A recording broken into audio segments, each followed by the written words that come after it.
Hello everyone, my name is Ashutosh Vashishtha, आपका biology mentor.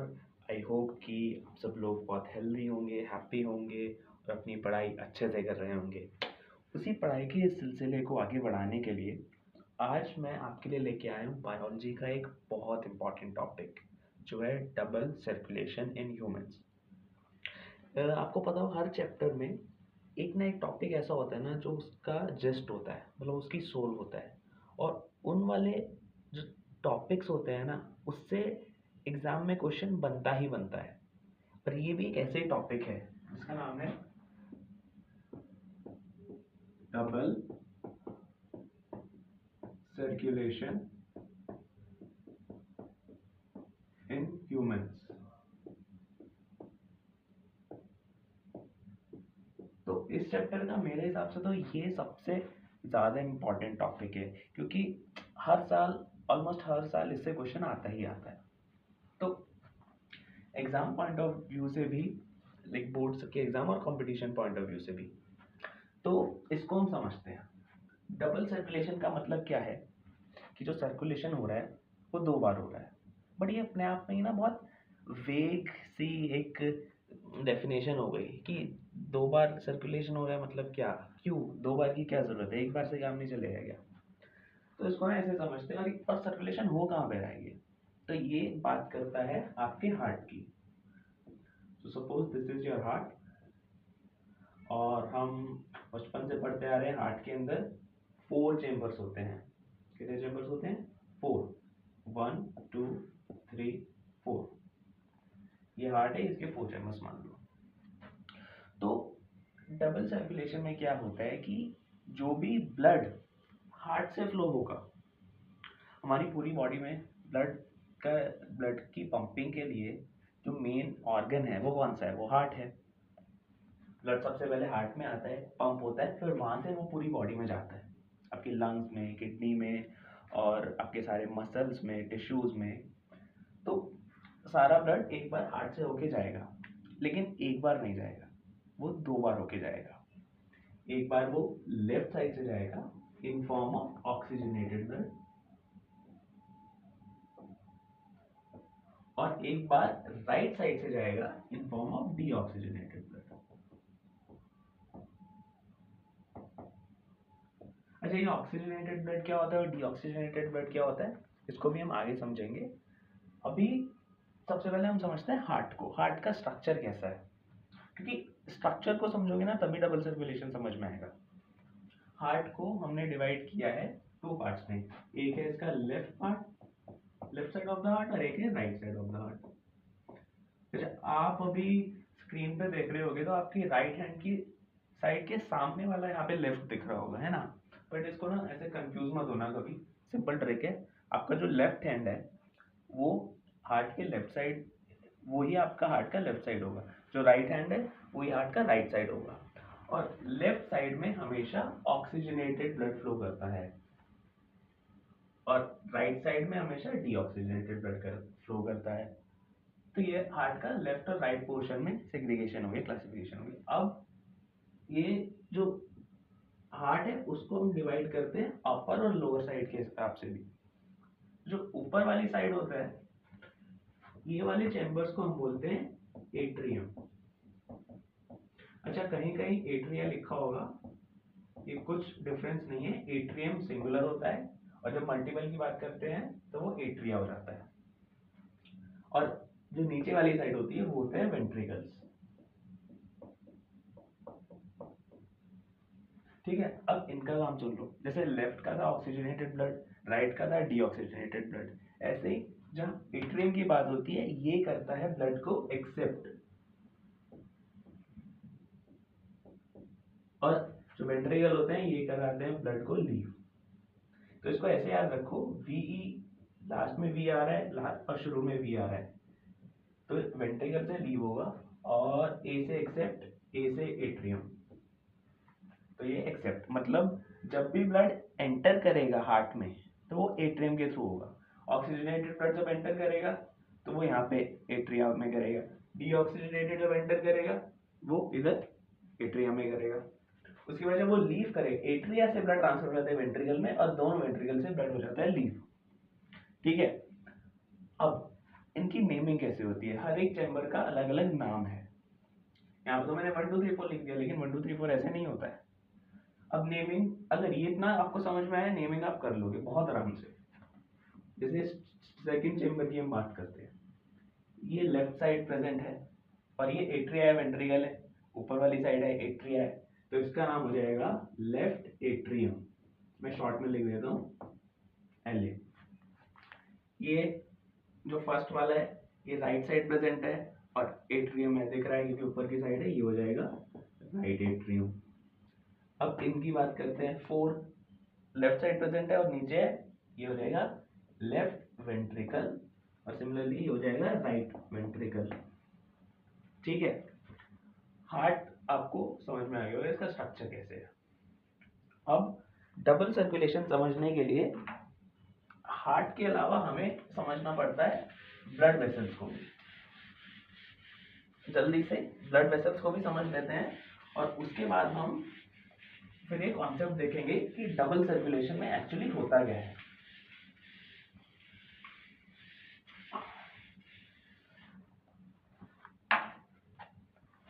तो अब हम देखते हैं ब्लड वेसल्स। अच्छा, आपकी बॉडी में जब ब्लड फ्लो करता है तो वो उस फ्लो कैसे करेगा, वो पास किससे होगा, हार्ट से डायरेक्टली ब्लड ऐसे लेग्स में जाना है तो ऐसे डायरेक्टली नहीं चला जाएगा, उसके लिए ट्यूब लाइक स्ट्रक्चर डक्ट्स होती हैं जिनको हम कहते हैं ब्लड वेसल्स, जिनके अंदर ब्लड फ्लो करता है। जैसे आपके अगर हम घर की बात करें तो एक पानी की टंकी होती है, एक स्टोरेज टैंक होता है, उसके से जब वो नल में पानी आता है, जब वो छत पे रखी होती है लेकिन पानी नल में आता है, उसके लिए क्या पाइप्स कनेक्ट करते हैं। उसी तरह हमारी बॉडी में भी पाइप्स होते हैं जिनको हम ब्लड वेसल्स कहते हैं। अब ये ब्लड वेसल 2 टाइप के होते हैं, एक होती है आर्टरीज, एक होती है वेन्स। अब आर्टरीज क्या है, आर्टरी जो है हार्ट से, ये मान लो ये हमारा हार्ट है, सिंपल, बहुत सिंपल फिगर बना रहा हूँ, 4 चैम्बर्स में मैंने इसे डिवाइड कर दिया है। जब जो आर्टरीज होंगी वो ब्लड को हार्ट से अवे लेके जाएंगी, अवे, इसको मैं ऐसे लिख देता हूँ अवे। और जो वेन्स होंगी वो हमेशा ब्लड को हार्ट के में लेके आएंगी। तो इसको ऐसे कह सकते हैं कि वो हमेशा ब्लड को हार्ट में वेलकम करती हैं। तो वेलकम, ये अवे ए से स्टार्ट हो रहा है, ए से आर्टरी से स्टार्ट हो रहा है, ट्रिक से आप याद कर सकते हो। वेलकम और वी, मतलब इसमें तो डब्ल्यू है बट साउंड सेम है। तो जो वेन्स होंगी वो ब्लड को हमेशा लेके आएंगी। तो ये आर्टरी और वेन्स, ये 2 मेजर टाइप की ब्लड वेसल्स होती हैं। अगर वो हार्ट से ब्लड को दूर लेके जा रही हैं, अवे लेके जा रही हैं, तो वो वही आर्टरीज, और अगर वो लेके आ रही हैं, ब्लड हार्ट में लेके आ रही है, तो वो वही वेन्स, है ना। सिंपल है, समझ आओ गया। इसके अलावा, अच्छा आपने कहीं देखा होगा, कई चीज जैसे लिखी होती है हेपेटिक, तो इसको हम रिलेट करते हैं हमारे लिवर से। अगर कहीं लिखा है टर्म रीनल, तो इसको हम रिलेट करते हैं हमारे किडनी से। तो ऐसे क्या लंग्स के लिए कोई टर्म होता है क्या? तो एनाटॉमिकली लंग्स के लिए भी एक टर्म यूज होता है जिसको हम कहते हैं पल्मनरी। तो पल्मनरी में क्या होता है, जो भी चीज पल्मनरी है उसको आप समझ जाओ कि वो लंग्स से रिलेटेड है। जैसे एग्जांपल आपने सुना है किसी को पल्मनरी कैंसर है, तो उसमें क्या होगा कि उस बंदे को एक ट्यूमर होगा लंग्स में। तो जब जहाँ भी पल्मनरी होगा उसको आप रिलेट करोगे लंग से। तो अगर आप सुनते हो पल्मनरी आर्टरी, तो वो आर्टरी लंग से कनेक्टेड होगी। अगर आप सुनते हो पल्मनरी वेन, तो वो लंग से कनेक्टेड होगी। अभी डबल सर्कुलेशन में पल्मनरी आर्टरी और पल्मनरी वेन कैसे आते हैं वो अब हम देखते हैं। अब हमारा जो बेस है ना, जो फंडामेंटल्स हैं वो क्लियर हो गए हैं। अब डबल सर्कुलेशन बहुत आसान है, अब कोई दिक्कत नहीं है क्या।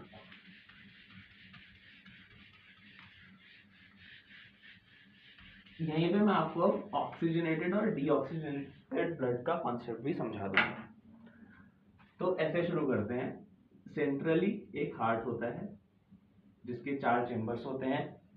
ये वाला चैम्बर हो जाएगा लेफ्ट एट्रियम, ये वाला हो जाएगा लेफ्ट वेंट्रिकल।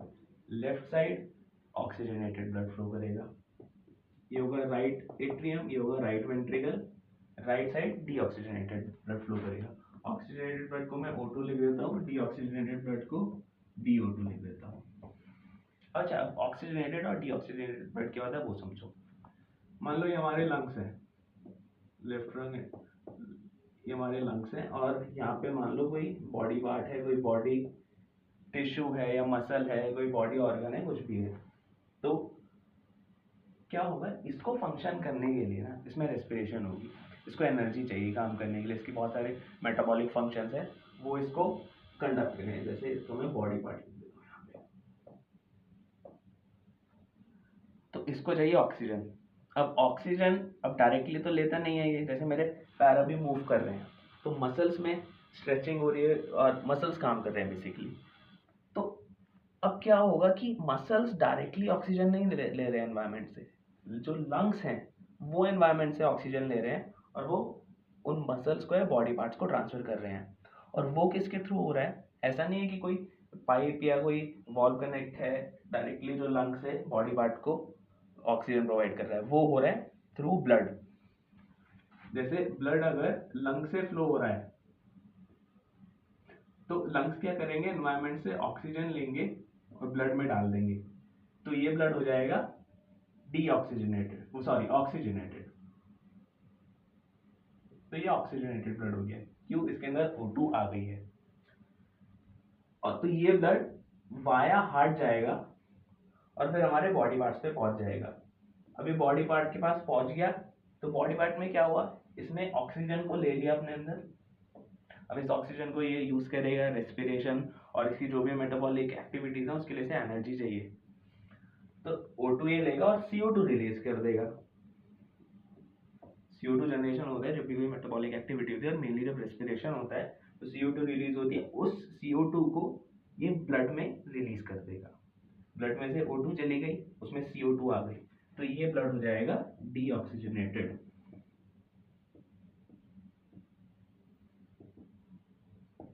ठीक है, ये ब्लड हो गया डीऑक्सीजनेटेड।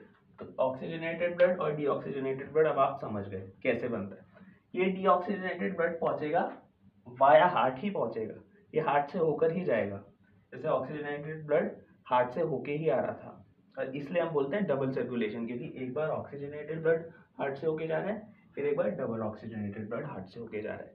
हार्ट से होके जाएगा कहाँ, लंग्स में। अब लंग्स क्या करेंगे, जो इसमें CO2 आ गई है, CO2 की हमें ज़रूरत नहीं है, वो एक तरीके से वेस्ट है, तो उसको एनवायरनमेंट में छोड़ देंगे, बॉडी से बाहर निकाल देंगे और उसी ब्लड में ऑक्सीजन डाल देंगे, तो वो फिर से ऑक्सीजनेटेड हो जाएगा। ऐसे ये साइकिल चलती रहेगी और हमारी पूरी बॉडी में ब्लड सप्लाई होता रहेगा। इतना सा डबल सर्कुलेशन है। तो अब एक इम्पॉर्टेंट चीज़ ये है, मैंने बताया था जो एट्रिया होता है, जो एट्रियम है, लेफ्ट एट्रियम, वो क्या करेगा, ऑक्सीजनेटेड ब्लड को एक्सेप्ट करेगा। तो लंग से जो ब्लड आता है वो डायरेक्टली आता है लेफ्ट एट्रियम में, वहाँ से वो वेंट्रिकल में ट्रांसफर होगा, और वेंट्रिकल का काम क्या होता है, ब्लड को लीव कराना, तो वो लीव कराएगा और बॉडी में जहाँ भी रिक्वायरमेंट है ब्लड की वहाँ पे उसको छोड़ देगा, उसे जाने को बोल देगा ब्लड को। अब इस ऑक्सीजनेटेड ब्लड में ऑक्सीजन है, तो हमारा बॉडी पार्ट उस ऑक्सीजन को लेगा, CO2 रिलीज करेगा और वापस से ये ब्लड हार्ट के पास जाएगा। अभी लंग्स के पास नहीं जाएगा, हार्ट के पास जाएगा। और हार्ट में कहाँ, एट्रियम, क्योंकि डीऑक्सीजनेटेड ब्लड राइट साइड जाता है और एक्सेप्ट कौन करता है, एट्रियम, तो ये राइट एट्रियम उसे एक्सेप्ट करेगा। डीऑक्सीजनेटेड ब्लड राइट एट्रियम से राइट वेंट्रिकल में जाएगा और फिर ये राइट वेंट्रिकल, वेंट्रिकल क्या होता है, लीव कराता है, लीव करा के इसको वापस से लंग्स के पास भेज देगा। तो डीऑक्सीजनेटेड ब्लड वाया हार्ट अब लंग्स के पास पहुंच जाएगा, यहाँ पे CO2 बाहर निकलेगी, ऑक्सीजन आएगी, डीऑक्सीजनेटेड ब्लड कन्वर्ट हो जाएगा ऑक्सीजनेटेड ब्लड में। तो इसमें अब क्या है कि ब्लड दो बार फ्लो हो रहा है हार्ट से, एक बार ऑक्सीजनेटेड एक बार डीऑक्सीजनेटेड, लेकिन इसकी ज़रूरत क्या है, डायरेक्टली लंग से बॉडी पार्ट्स में ब्लड नहीं आ सकता था क्या, नहीं। सुनो, हमारे ब्लड जो हमारा हार्ट है उसका काम क्या है, वो ब्लड को पंप करता रहता है। अब पंपिंग की क्या ज़रूरत है ये समझते हैं। लंग्स हमारे चेस्ट या थोरेसिक कैविटी में प्रेजेंट है। अब ब्लड को जाना है मान लो हमारे पैर के टो में, तो वो कैसे जाएगा? अब बोलोगे ग्रेविटी से चला जाएगा, लेकिन अब ऊपर कैसा आएगा? उसमें तो ग्रेविटी नेगेटिवली उसके अगेंस्ट काम करेगी ना। तो क्या होता है, बॉडी में ना इतना प्रेशर जनरेट नहीं हो पाता, मतलब अगर हार्ट ना हो तो हार्ट का काम क्या होता है, वो पंप देना, वो प्रेशर हार्ट ब्लड को प्रोवाइड करना कि वो बॉडी के हर एक पार्ट को रीच कर सके। तो इसलिए पहले एक बार ऑक्सीजनेटेड ब्लड पंप होता है और वो सारे बॉडी पार्ट्स में जाता है, और फिर वो डीऑक्सीजनेटेड ब्लड एक बार पंप होता है, वो लंग्स में जाता है। तो ये साइकिल चलती रहती है और इसी से हम जिंदा है। ये साइकिल 1 मिनट में एक नॉर्मल हेल्दी इंडिविजुअल में 72 टाइम्स होती है। तो इसलिए आप कभी भी स्टेथोस्कोप से लगा के चेक करोगे अपनी हार्ट बीट, तो वो अराउंड 72 आएगी। एग्जैक्टली हर बार नहीं आती है, तो वो 72 टाइम्स हार्ट बीट करता है। मतलब ये साइकिल 1 मिनट में 72 टाइम्स चलती है। अच्छा, इसके बाद मैंने आपको ब्लड वेसल्स का भी एक कॉन्सेप्ट बताया था। जो आर्टरीज होती हैं और वेन्स होती हैं, और उसमें भी पल्मोनरी आर्टरी और पल्मोनरी वेन होती है। तो अगर हम इस ब्लड वेसल की बात करें जो लंग से हार्ट में ब्लड लेके आ रही है, अब क्योंकि ये लंग से कनेक्टेड है तो ये होगी पल्मोनरी। अच्छा, अब आप ये बताओ कि आर्टरी होगी या वेन होगी? मैंने आपको बताया था जो आर्टरी होती है वो ब्लड को अवे लेके जाती है, जो वेन होती है वो वेलकम करती है। तो यहाँ पे जो ब्लड है वो हार्ट में वेलकम हो रहा है, तो ये कर रही है पल्मोनरी वेन। उसके बाद ब्लड कहाँ है? लेफ्ट वेंट्रिकल में, और वेंट्रिकल से ब्लड कर जाएगा लीव, और मतलब ब्लड अवे जा रहा है, away from the heart. Away from the heart कौन लेके जाती है? आर्टरी। अच्छा, अब ये आर्टरी लंग से कनेक्टेड है क्या? नहीं, ये तो बॉडी पार्ट से कनेक्टेड है, तो इसमें हम पल्मोनरी नहीं लिखेंगे। ये जो आर्टरी होती है जो डायरेक्टली वेंट्रिकल से निकलती है, इसका एक नाम होता है ऑर्टा। इसका एक स्पेशल नॉमेनक्लेचर है, मतलब उसको नाम दे दिया गया है, डेजिग्नेटेड हुआ है ऑर्टा। और ये हमारी बॉडी की सबसे बड़ी आर्टरी होती है। ये क्वेश्चन एमसीक्यू में डायरेक्टली पूछा जा सकता है कि बॉडी की सबसे बड़ी आर्टरी कौन सी है, या फिर जो लेफ्ट वेंट्रिकल से निकलती है वो कौन सी आर्टरी है। तो उसका नाम याद रखना, ऑर्टा। ऑर्टा अब क्या करेगी, ब्लड को, ये बाद में डिवाइड हो जाएगी मल्टीपल आर्टरीज में, फिर वो ब्लड कैपिलरीज में, और हर जगह जहाँ भी बॉडी में ऑक्सीजन की रिक्वायरमेंट है वहाँ पे जाएगी। फिर बॉडी पार्ट्स से उसमें ऑक्सीजन ले लेंगे, CO2 रिलीज कर देंगे। बार बार हमने देखा है, वो डीऑक्सीजनेटेड ब्लड अब आएगा हार्ट के पास दोबारा से। अब हार्ट के पास ब्लड दोबारा से आया है, हार्ट ने इस ब्लड को वेलकम किया है, तो इसके लिए वेलकम कौन करेगी, आर्टरी या वेन? वेन। और यहाँ पे जो वेन होती है जिसके थ्रू ब्लड एंटर करता है उसका नाम होता है वेना कावा। इसका नाम है वेना कावा। जिस तरह ये सबसे बड़ी आर्टरी थी, इस तरह ये सबसे बड़ी वेन होती है बॉडी की। यहाँ से भी ऐसा ही सिमिलर एमसीक्यू बन सकता है, ये याद रखना, ऑर्टा एंड वेना कावा। तो वेन आई, हार्ट में आई, यहाँ राइट एट्रियम ने उसे रिसीव किया, उसके बाद वो राइट वेंट्रिकल में गई, और वेंट्रिकल से अब वो ब्लड जाएगा लंग्स के पास। अब डायरेक्टली अब यहाँ पे लंग्स से फिर से कनेक्शन आ गया, तो फिर से कौन सा वर्ड यूज होगा, पल्मोनरी। तो यहाँ पे फिर से आएगा पल्मोनरी। अब ये बताओ कि ये आर्टरी है या वेन है? अब ये होगी आर्टरी, क्योंकि this is taking the blood away from the heart, ये अवे लेके जा रही है इस ब्लड को, तो ये फिर से हो जाएगी आर्टरी, है ना। तो ये सिंपल सा डबल सर्कुलेशन का कॉन्सेप्ट है। एक बार मैं आपको रिवाइज करा देता हूँ। क्या है कि ये हार्ट है हमारा, इसके 4 चेम्बर्स हैं, इन 4 चेम्बर्स को कैसे लेफ्ट, राइट और एट्रियम एंड वेंट्रिकल में डिवाइड किया है। जो लेफ्ट वाला साइड है वो सिर्फ ऑक्सीजनेटेड ब्लड कैरी करेगा, जो राइट वाला साइड है वो सिर्फ डीऑक्सीजनेटेड ब्लड कैरी करेगा। अब जो segregation upper and lower side में था, उसमें ऊपर एट्रियम है, नीचे वेंट्रिकल है। एट्रियम क्या करते हैं, ब्लड को एक्सेप्ट करते हैं जब वो हार्ट के अंदर आता है, वेंट्रिकल उसको लीव कराते हैं। तो लंग्स से शुरू करते हैं। लंग्स में जो ब्लड है वो हो जाएगा ऑक्सीजनेट, मतलब उसमें ऑक्सीजन डाल दी जाएगी, CO2 निकाल दी जाएगी, हो जाएगा ऑक्सीजनेटेड ब्लड, और वाया पल्मोनरी वेन वो आएगा लेफ्ट आर्टरियम में, लेफ्ट एट्रियम से वो जाएगा लेफ्ट वेंट्रिकल में, फिर लेफ्ट वेंट्रिकल से वो निकल के ऑक्सीजनेटेड ब्लड बॉडी पार्ट्स में जाएगा। बॉडी पार्ट्स क्या करेंगे, ऑक्सीजन ले लेंगे, CO2 उस ब्लड में डाल देंगे, ब्लड हो जाएगा डीऑक्सीजनेटेड। अब deoxygenated blood through vena cava right atrium में जाएगा, वहाँ से वो राइट वेंट्रिकल में जाएगा, और राइट वेंट्रिकल से ब्लड करेगा लीव वाया पल्मोनरी आर्टरी, वापस से लंग्स के पास चला जाएगा। लंग्स CO2 निकाल देंगे, ऑक्सीजन डाल देंगे, ब्लड हो जाएगा ऑक्सीजनेटेड, और ये साइकिल चलती रहेगी। अब इस साइकिल में आप देखो, हार्ट से ब्लड 2 बार सर्कुलेट हो रहा है, एक बार ऑक्सीजनेटेड, एक बार डीऑक्सीजनेटेड, इसलिए क्योंकि 2 बार ब्लड फ्लो हो रहा है हार्ट से, इसलिए इसको बोलते हैं हम डबल सर्कुलेशन। तो बस इतना सा ही कॉन्सेप्ट है डबल सर्कुलेशन का। आई होप आपको समझ आया होगा। इजी कॉन्सेप्ट है लेकिन बहुत इम्पॉर्टेंट है, तो इसको अच्छे से पढ़ना, अच्छे से नोट्स बनाना। एक बार फिगर ये खुद एक बार आप बना के देखोगे ना इस फिगर को, तो आपको आई एम श्योर पूरा समझ आ जाएगा। चलिए आज की क्लास यहीं तक रखते हैं। Bye, have a good day.